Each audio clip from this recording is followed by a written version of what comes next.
everyone, Jess here from the Scrappy Sisters. I hope you are enjoying our Christmas Advent Calendar series. We really love making this series every year, and I can't wait to next year so we can have year number 4. It'll be awesome. Now, I am going to be making a little Christmas wreath insert for Katie here, and I decided to use this green paper because it really annoys me that this green paper is supposed to look like fringing, but it's not actually fringing. So I have cut a whole bunch of little tabs all fringed up, and then I just gave them a really quick roll around a pencil at the end, just so those tabs, the fringy bits, would have some texture and have some dimension to them. And then you can see there, I'm just going to put them around in a circle and make a wreath. And it's going to be super cute. Now, these December inserts are not to go inside a page protector. They will be big enough to have hole punching in them, and that they will just fit straight into the ring binder as they are, not in an actual plastic pocket. Because if they obviously, especially one like this one, goes into a pocket, it's kind of a waste of time to bother with zhuzhing up the fringing, because it'll just get squished even flatter than it will out of a pocket. Obviously, I know it'll still get squished a bit flat, but it will be cool. So I'm just popping double-sided tape on a little strip right at the very end, and that's basically telling me how far I can push each little collection in on top of each other. So I'm just going to cut to the end now, because I don't think you need to keep watching me make a circle. So now I am up to embellishing my little wreath card here. So I've just pulled out these really old chipboard words, because as you can see, they're brand new in their packet. I have never used them, so I figured it's time to start getting into some of this stash. I'm a horrible hoarder in that I find things and think they're so pretty and so cute that I better not use them. And then next thing you know, it's 5 years later, 10 years later, I've never even touched them. So it's time to get using. So this is going to be my presents card. And the thing is about this, she can put it in the album whenever. She can put it in early in the start when she's starting to do her present shopping. She can do it when she's doing a gift wrapping, or she might pop it way further at the end when she's actually opening presents. Who even knows? Maybe it could go with the advent calendar pictures that she's sure to put in her album about this exact series. If you are wondering at home, I am playing with the Reject Shop collection here. That's where the cute little puppy presents one comes from. That is a super cute collection. I think I want like 6 packets of it so it never runs out. But see, this is my issue. I'm a hoarder. And I decided a wreath isn't complete without a little bit of holly. And I don't have anything that resembles holly, so I'm going to improvise with some rhinestones. So I'm trying to find some bright red rhinestones. And you know what? I don't have any. Not that a bright red. I did find that little packet, and I'm thinking that's going to be my best bet, looking for the brightest ones, because those little other ones look a little bit raindroppy kind, so they're not bright red. So I'm going to stick with those rhinestones there for my nice bright colours. So just sticking on this little puppy guy. I always tend to congregate toward cats and puppies on things to do with Katie's pages because she has cats and puppies and I do not. So to me, it's a really good way to use up the cats and puppy things because I think she likes them because she has those animals. And it's not that I don't like them, but they don't have any specific or significant meaning to me. So I'll use them on Katie's pages. Win-win for both of us. Just popping up that little saying there with some foam tape. And then I'm going to make some little clusters to be my holly. I have a big red and a little red rhinestone in 3 different sections here of the wreath. So we'll end up using all of the red dots, I think, or nearly. And then just a little green one to go with it to sort of pretend like it's the green leaf. But I think it works well. Even though it doesn't really look like holly, you definitely get the impression or the idea if that's what I was going for. Now on the back side of that wreath, I'm going to use this gorgeous wreath photo that was uploaded by someone in the December Daily Facebook group. Someone from over in America, I think, uploaded that photo. I'm pretty sure she said that she just tossed a wreath on the floor at like Walmart or something. I don't know. But I thought it was really pretty, so I wanted to use it. And I'm going to cut out the number 20. I totally saw this on the December Daily Facebook group. She did not do it exactly the same way as I'm doing it now, but the concept I totally saw from on there. So I'm just using a scrap piece of paper to get the basic shape of this number 20. And then I'm going to cut it out using that foam. So if you've been watching my other videos, I mentioned having this thick glittery foam that I can run through my die machine. And you're about to see it in its raw form, if that makes sense, to give you a bit of a better idea of how it comes. I roll it up in a big stash because I've got tons of it and I'm not really sure how else to store it. So I've got, here it comes right about now, I've got heaps of colours. I've got blue, I've got light blue, I've got dark blue, I've got red, I've got silver, I've got gold, I've got black, I've got that coppery bronze colour that I'm about to use. So I got heaps of this stuff, and I think it's about size A2, I think is what I decided it was. Not 100% sure, but it's definitely bigger than A3. And it's, yeah, so it's foam. It's like what thickers are made of, but it's not sticky at all. You have to glue it yourself. But it's super easy to run through your die machine. Like, there's no dramas with that whatsoever. And I just find it super helpful because I can use it just to pop things up if I want to, I suppose, waste the glitteriness, or I can use it for things like this that I'm doing now, or I can get out my alphabet dies and cut my own thickers, which is what I do often, but especially in my day-to-day album, because I like to write week 1, week 2, week 3, week 4, and there is no way I would have had enough thickers to write week over and over and over again. So I just cut that out using the same color, so it's consistently the exact same color throughout my entire album and consistently the same font throughout my entire album, which I think is really cool. So back to what I'm doing. I've cut out my 20 and I'm having a fiddle with embellishments, but I end up deciding that the red wreath is just too pretty all on its own. There's not a lot I can do without sort of ruining the effect of that red wreath. As I said, I don't really want... I don't want to ruin the look of how pretty that wreath is. So I've got this font here, this word phrase here that I really want to put inside the O. But I decided that the white, it says Christmas, I decided that the white border outline around it was too thick. So I thought I'd cut that down. Because originally I'm thinking I'll put it horizontally across the O in the way that you're looking at the page now. But then I remembered that the actual page doesn't go that way in the album. It actually goes sideways. So I can use a bigger one and put it horizontally. Again, I know it's still horizontal, but when I actually turn the page the correct way, I can turn it that way, and then you can actually see what it says, read what it says, and yeah, it can be a bit bigger, which is much better. So I decided if I'm going to go for green, because green's I know it's a traditional Christmas colour, but it's a really nice contrast to the red, that I'd like to have that little spot of green up on the 2 as well.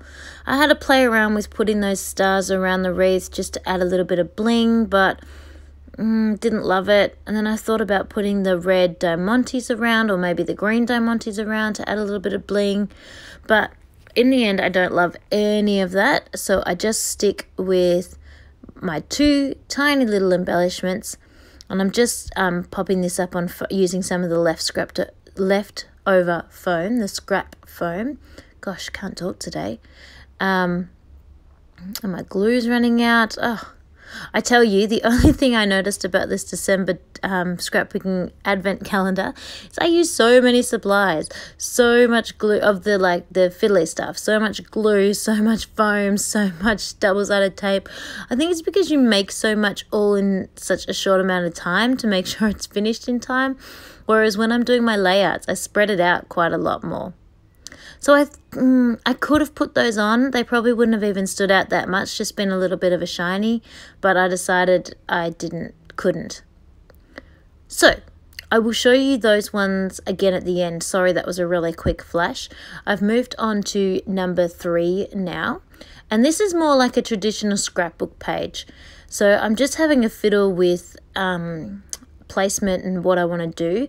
So the size is 6x8 size, and so I'm thinking I want to put 2 strips of paper down each side. I did have a fiddle with one going across the center, but that looked a bit funny, so I'm looking at something else I can put there, maybe a tag. And the only reason I thought of a tag was because that piece of paper, the red piece of paper I originally had, already had a hole in it because my son was learning how to use the hole punch. And then that made me think, oh, a gift tag might work. So I'm just pulling out different colours from my stash. That's what's taking me a little bit of time. I've got a little container just to my left there that's just full of all the scrap bits of paper that I've got left over. And I decide on this green one. So again, I'm using that same collection from the reject shop, and all these papers are also from the reject shop as well. So that's one of the reasons why they look so good together. They're from collections that match each other. I'm just hand cutting my tag, so not using a die or anything too accurate, but just to make sure the corners look as even as possible. I put I just eyeballed the first corner, but then put that scrap that comes off, the triangle that comes off, over onto the second corner to make sure they're cut the same, if that made sense. You could sort of see what I was doing there, but it might have been a bit tricky. So now, yeah, I'm having a fiddle with the different embellishments to see what I like. There you can see I'm pulling out a embellishment box. That was a swap. Me and another girlfriend made embellishment boxes for each other, and we sent them off to each other in July, for Christmas in July. And so I've been holding on to that for all the beautiful things in there. And I've used it a few times already on some of the other things that I made for Katie. And I know it will get a workout when I actually start working on my December daily as well. I'm currently doing the voiceover for this on day 4 of December. I haven't actually started my December daily yet, but I have made sure I've taken a photo every day, so that's a good start. I only started December daily 3 years ago when Jack was born, and that first year I took a photo every day that we of December, as you do, but I actually went out of my way to make sure we did something Christmassy every single day in December, and it was awesome. But this year, that's a little bit more difficult to make sure I'm doing something Christmassy every single day in December. But it doesn't actually have to be Christmassy. That's just what I did that first year. Now it'll just be, it's easy to take a photo every day. Now it'll just be documenting our days of December. But oh, Jack is so excited. I don't know if he 100% understands about Christmas yet, but he certainly understands about Santa. Every morning so far this week, since we've put up the Christmas tree on the 1st of December, he's woken up and the first thing he said to me is, "Santa?" No, darling, Santa's not come yet. Lots more sleeps until Santa comes, poor little thing. Oh, I told him we're going to get a special friend that will help us count down until Santa comes. And I think an elf on the shelf is going to come and visit our family. But our elf might be a little bit busy, and I don't think our elf is going to arrive until maybe the week or so before Christmas, because I think that will help little man count down the days a little bit easier. I just worry that if our elf arrived really early on the 1st of December, we'd still be expecting Christmas the next day. So that is, I think that's what our elf's plan is going to be this year. But I haven't asked him, so I'm not sure. So I am almost finished. Back to this December layout that I'm doing. Some of you have mentioned you like chit chat, so hopefully that tangent, that, as Janet would say, that rabbit hole wasn't too distracting there. Now, as I look at this now, I totally could have left the cream colour that this cardstock is, but what you probably haven't realised yet, because I haven't shown you, is it's not actually cream cardstock. It is actually a a cereal box that I have cut down. And I used a cereal box because I wanted the thicker sort of cardboardy feel, because as I said earlier, these inserts don't go inside plastic pockets. They just go in the album just as they are. So there we go. There's my Cheerios packet. And so because of that, the actual cream, it looked all right on video, but because it's that sort of recycled sort of cardboard look, it I don't know, it just wasn't as pretty in real life, the actual piece of card. So I ended up covering it with this scrap white paper, as you can see. And you might have also noticed that the white paper was actually a pattern paper on the other side. It was just a piece of paper I didn't care too much for. So I stuck it down onto to use it up. A lot of those papers get put in a craft box for Jack to play with, to draw pictures on and to paint with watercolor paints and things like that. That makes me feel better than throwing them away or anything, but I'm pretty picky about my papers. They're not allowed to be too thin for a start, and I don't know, I'm not very good at using the papers that are sort of storytelling papers.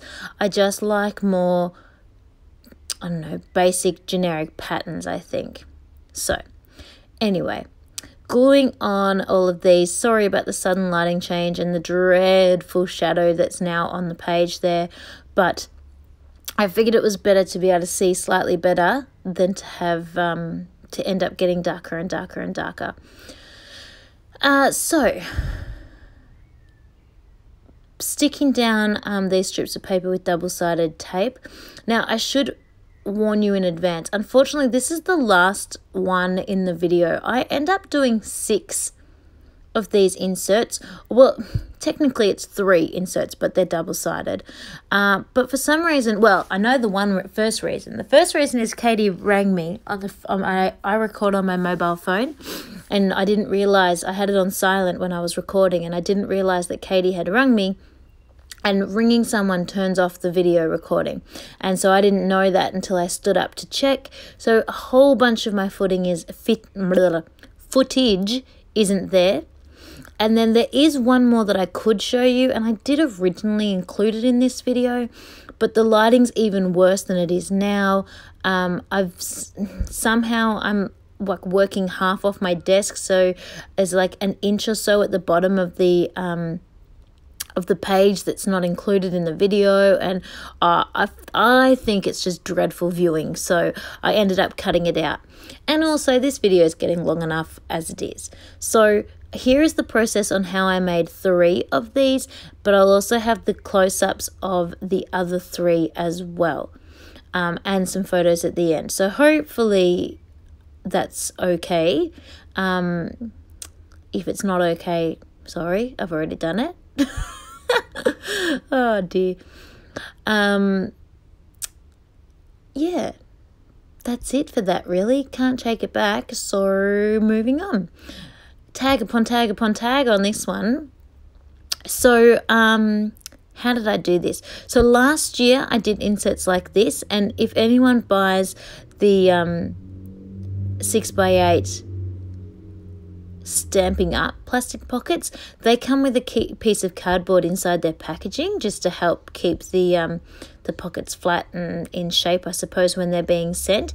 And that piece of cardboard is the perfect size for creating an insert. It's basically, the insert is basically the full entire size of the plastic pocket, including the sort of binding bit with the holes in it that goes in the ring binder. So if you wanted to do this at home, that's the size you want to do. So whatever size album you're using, because I know things like the Simple Stories Snaps albums, they are a little bit bigger than 6x8. But if you take one of those plastic pockets and cut your card to be the exact size of the whole entire pocket, and then copy where they put their holes and things like that, it should be the perfect size for you. And so now I'm going to show you some close-ups of these finished products. You can see how beautiful and sparkly they are. I matted that one with a little bit of sparkly washi tape. This one has been matted with some red and green, and you can see the holes there next to my thumb on the right hand side where that will go into the ring binder. This one is super simple but super cute. I just stuck the string on with the Tombows Mono glue. A nice little flare button on that one. This one you saw me doing, so you've already sort of a bit aware of that one. Super cute little bow. I think if you're going to keep them out of the page protectors, you sort of have a little bit of a chance to go a little bit fatter than you usually would. Now, my idea as well is that Katie could put numbers onto those, so I'll have to tell her that. This one I've obviously done already for her, so she has to put that in page number 20, which, as you were listening earlier, that wasn't my original intention, because I thought she might want to put the green wreath that said presents somewhere else, and now I've taken that choice away. So after I did that number 20, I realised, so I stopped with putting numbers on for the other ones, because I wanted her to have a chance to put them where it actually fit nicely into her album. And she might not want to put numbers on them, but there are perfect locations for numbers on each one. Like, so on that one you could put numbers down in the bottom left. On this one you can put numbers up in the in that big white sort of journaling card there. She could put a number there. And in this one there's a whole strip of white cards, so she could put a number there. She could also do a little bit of journaling if she wanted to hand journal, or she could print something out on her computer and stick it on. Sky's the limit, really. So I hope you enjoyed watching these, guys. Happy Christmas, and we will see you in our next video. Bye, everyone.